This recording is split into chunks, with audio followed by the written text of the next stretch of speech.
Hi, welcome back to our Choose Your Own Adventure series. You've chosen Demetri's story and you've been introduced to him. You've heard about best practices for language learning, so let's get back to his story. There's a separate video about Clarissa's story coming up. Demetri is in a conventional public school and he's in 4th grade. He comes from a monolingual household and he's about to start learning Spanish. What program is best for him? Well, remember that there are varying degrees of language learning and language acquisition, and there is no one correct approach. However, there is plenty of research in bilingual education that points toward the following components for a single, well-rounded second language learning journey: intrinsic motivation, immersive experiences, comprehensible input plus one, cross-linguistic comparisons, and constructivist and collaborative approaches. Depending on the program that Demetri is enrolled in for World Language Spanish, he'll likely experience some of the immersive and comprehensible input approaches to varying degrees.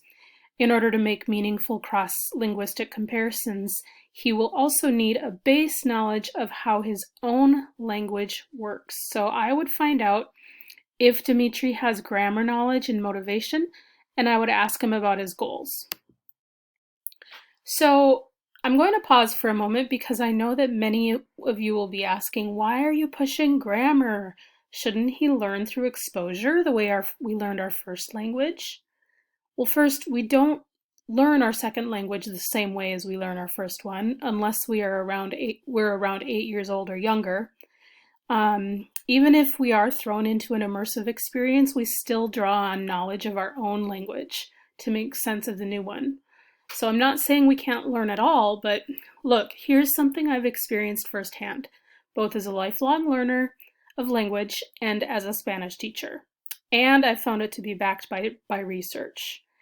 People who are acquiring a second language learn more quickly and have deeper learning experiences if they can also compare the workings of the new language to their own.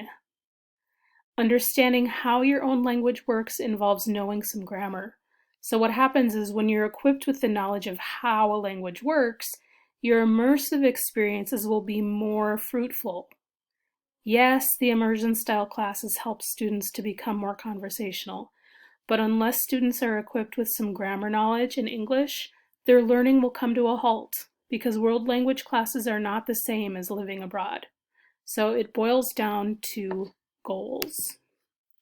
So if Demetri has big goals, and if he has grammar knowledge and motivation, I would recommend an FLES or FLES program that includes not only immersive experiences, such as those used with TPRS and CI, but also the explicit teaching of grammar and projects that help him to apply that language to his own life, because these will help him as a lifelong language learner.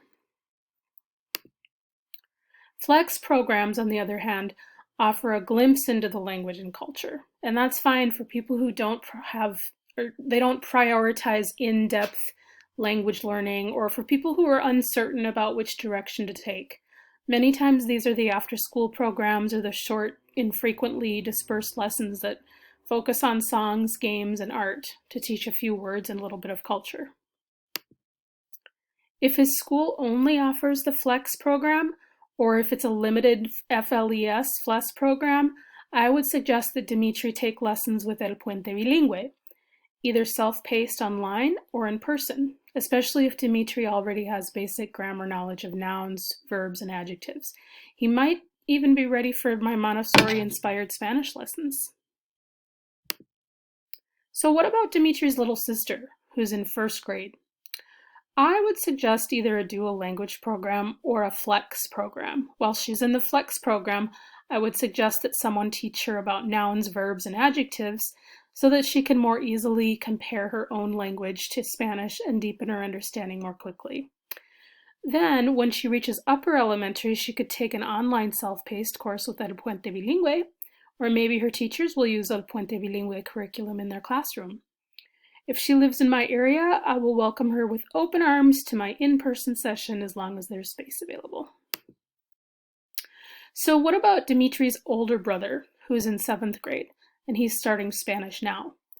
If he's motivated to learn Spanish to the point where he could use it on a regular basis in his job someday and in his personal life and be a lifelong learner, I would suggest that he get into a program that allows him to lay a strong foundation in grammar and vocabulary, while also promoting use of the language that applies to his own life.